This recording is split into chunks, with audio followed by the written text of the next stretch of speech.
This is KJ Singh with your host KJ Singh. Another day of upside down world. Now, the entire UK establishment is in uproar. It is a bit upset, for lack of a better word, because of the win by George Galloway. Now, George Galloway last Friday, I believe he won in the Rochdale by-election, which was vacated by a Labour MP who was suspended for some questionable conspiracy theories that he believed in. And I believe that George Galloway is on balance a force for good. Now, I don't believe in everything that he stands for, but he is somebody who will champion the rights of the Palestinians in the Parliament, in the House of Commons. Now, there are MPs that are pro-Palestinian. They're in the backbenches of Labour. They are in the Green Party. But I feel like he, being a very efficient, very proficient, effective orator, a man who just does not pull his punches and is very much a powerful speaker, he will bring it in the House of Parliament, even though the establishment is afraid of him, afraid of his retorts, his quick wit, and the very fact that the elephant in the room, when the normal procedures are in operation, the elephant in the room is that a genocide is happening right now. Keir Starmer, complicit with the genocide. Rishi Sunak, complicit with the genocide. In fact, Rishi Sunak is such a snake that following the win by George Galloway, he decided to make an impromptu speech in front of the number 10 Downing Street, and really it was really a fair-mongering speech that didn't really address anything specific. I mean, he talked about the fact that George Galloway win was a threat to democracy, even though George Galloway won an election, democratically speaking. You cannot, this is just gaslighting, essentially. Saying that he's a threat to democracy is a bit like saying that, the expansion of the dairy industry is a threat to the ice cream industry. It's ridiculous. It's fear-mongering. It's gaslighting.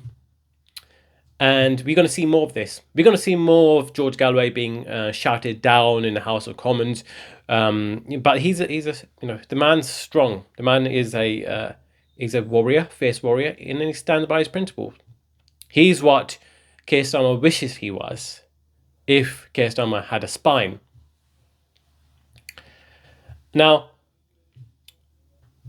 there's been a lot of videos out there with the rise in the spread of Norman Finkelstein videos and his interviews and his debates. A lot of centre leftists and centre left is basically right wingers, but who are extra sensitive about about optics, how they're perceived by the establishment. And to give you an example, Destiny is a centre leftist, Keir Starmer centre leftist, but really, depending on topic, depending on the particular policy in mind, centre left doesn't really mean anything. On the subject of protecting a genocidal state, a genocidal ethno-state in the form of Israel, people who support that are supporting a very far-right agenda, because generally ethno-states are incredibly far-right. The fact that it's within its constitution now, with the nation-state law, Israel's basically a far-right state, which is compounded by the fact when you look at the polling data, a vast majority of people agree with the current bombardment of the Palestinian people in Gaza, which is completely inverse to those who are calling for a ceasefire in the West. In the UK, for example, 70+% want a ceasefire, which, it is at odds with the very establishment in the form of Rishi Sunak, Keir Starmer, who want to let Israel do as it pleases. They're giving them carte blanche to just bomb. And the only kind of charitability that Keir Starmer is giving to the Palestinian people is only in response to the fact that ceasefire is so, it's so popular in the UK, for lack of a better word.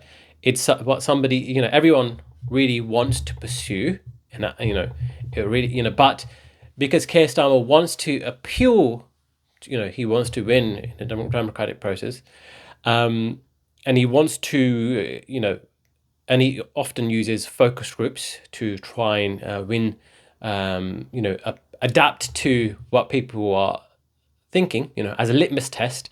He will play to the gallery with regards to pretending to care about a ceasefire, but not really, in effect, not really truly, meaningfully and practically believing in a ceasefire, because of course he is going to follow whatever the US is doing. And following the Flower Massacre, the US has decided to drop aid because, of course, the US doesn't want to be implicated in the genocide. If the genocide is happening and being inflicted on the Palestinian people, then naturally, the US, who are close allies to Israel, will be implicated by association with this genocide, especially when they're supporting them, militarily. The US passed a multi-dozen, billion-dollar aid package to Ukraine, to Israel, to Taiwan, to all these geopolitical allies that really further and facilitate the US interests within the world. And of that, naturally, Israel received tens, if not dozens of billions worth in military aid. And so the US are complicit in this genocide, and the UK are too complicit because they're not standing up for those on the ground. And of course, they are providing assistance in the form of, weapons. Elbit Systems, for example, have do manufacturing in the UK. Now, the centre leftists, who are really they're really just right wingers on this subject. They're far right wingers. There's no progressive, which is really just the centre left expressed in political terms. There's no centrist view that says that genocide is right, especially when the centrists are the first ones to, virtue signal about equality, about, without really actually believing in it, without actually believing in the policies that will institutionalize equality. They'll still talk to, they will still sing to the choir of maintaining equality in society, but they're not truly going to implement it. But on this subject, they are in agreement with genocide. They're in agreement with collective punishment. They're in agreement with just war crimes, and of which genocide is the highest upon high, the worst upon worst of crimes that can be committed by any party. And so the centrists are really just trying to maintain that particular status quo, because the status quo is essentially the geopolitical allies of the West.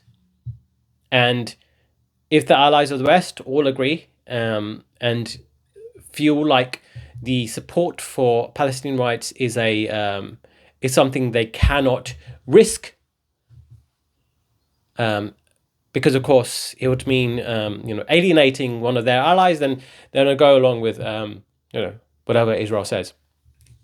They do the bare minimum in terms of optics. They will say, like Biden said, he will. He stated to the press that he has some disparaging things to say about Netanyahu, but not really doing anything meaningful about it. But to get to the kind of the original point regarding centrists, well, there are centrists like Destiny, and there are people who want to, and also those who are self-described liberals, which include Jordan Peterson.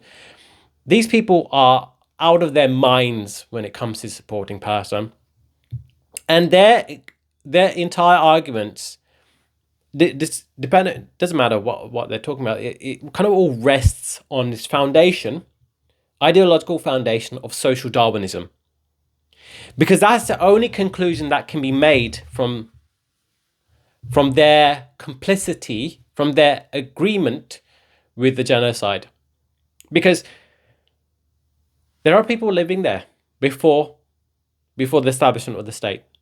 And the arguments used by people like Destiny are based on the fact that those people who are living there were aggressive or resisting those who are arriving.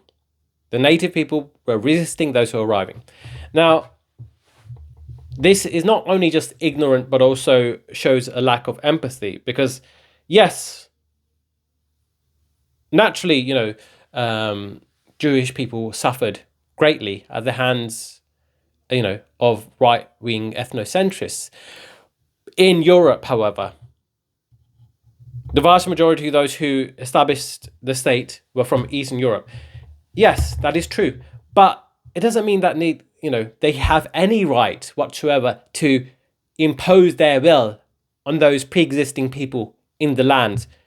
And if they believe it's the impetus is on them really to decide whether they want to allow for another state on their own homeland. It's not really up to others to decide. It's not up to the British state that facilitated the establishment of the the Jewish homeland in Palestine. It's not up to them. Even if there was a partition plan, even if a proportion of that land was given to Palestinians, it's not really up to those who were facilitating it. Secondly, this is super important. In the League of Nations mandate, which was another proposal for partition or like arrangement of population within the land, it was understood from all sides that whatever was agreed upon by Israel, or the newly established government of Israel, which is essentially Zionist, they knew it was a stepping stone towards great expansion in that area. We know this, and there's no more visual explanation of this, visual description of this than the logo of Irgun, which formed one of those militias, which in turn got absorbed into IDF. I believe it was found in 1920s, around that time, and it was essentially a militia that was engaged in terrorist activity. And within its logo was a country that included within itself what is Palestine, the entirety of Palestine, which includes the Gaza Strip and the West Bank, but also the Transjordan Peninsula, the area that includes both Palestine and Jordan, which is insanity. If you're an Arab and you know of this, then you know that those people who have arrived on your lands will one day expand their lands and create, a nation at, with you and your lands, you being disposed of your lands, at the very least. You and your rights being thrown out to the sea. So naturally, the whole argument, it's essentially a social Darwinistic view that we should be able to take over this land. Now, that is the actual facts. That's the reality of their argument. But because, of course, they're centrists, they will try and use optics, play with optics and rhetorics, and also propaganda to say that it is actually Arabs that who are aggressive, and therefore the poor people who couldn't establish their land, they tried their best despite all efforts, and Arabs attacked them, and so therefore they had to establish the homeland. This is ridiculous. It was built within the ideology that there was not only establishment of Jewish homeland within Palestine, but also expansion. And whether this is currently believed in right now, it doesn't matter, because that is kind of what was known. What was known is, you could just tell from the logo, you could tell from the ideology, and this goes prior to 20th century. It's the Zionist conference was in 1800s. Theodor Herzl was, of course, around in 1800, and it was known by early 1900s that there was a problem here. There's an ideological issue. There was an issue of a impending ideological conflict here. A conflict that was, if not resolved, was going to lead to greater problems down the road. People in Palestine knew this. And of course, there are Zionists, people who self-describe Zionists, who believed in living together, but these weren't the mainstream Zionists. They were socialists who believed in equality to some degree, but the very establishment of a Jewish state means that you need to maintain some sort of racial supremacy and purity, so as to not stray away from the original project of maintaining a Jewish state. It runs counter to the very objectives of this ideology, this political project. So is it really a surprise that there was resistance to that?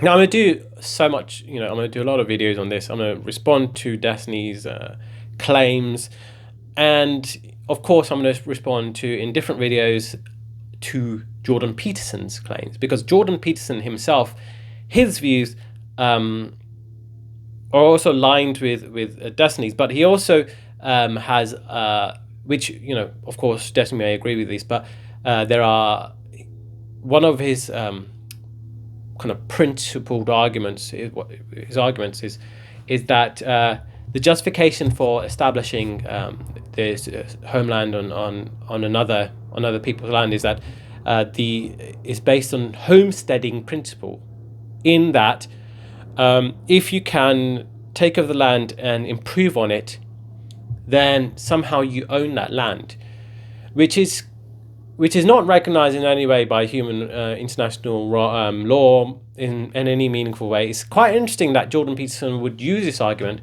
but ignore any kind of international law.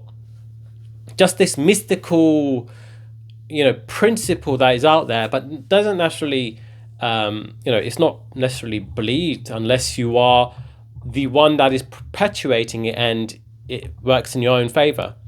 If you were to believe that is morally correct, then any kind of colonialization is fine, as long as you improve on that land. And So Jordan Peterson is really just like Destiny, uses these elaborate arguments, propaganda, deceptive arguments to just justify social Darwinism, essentially. And it needs to be pointed out. I do 5 minute, a lot to talk about this, and I'm going to be diving more deeply into the history in future videos, as well as the usual regular videos where I talk about politics. Hope you enjoyed this video. Please like, comment, and subscribe. It'd be very much appreciated.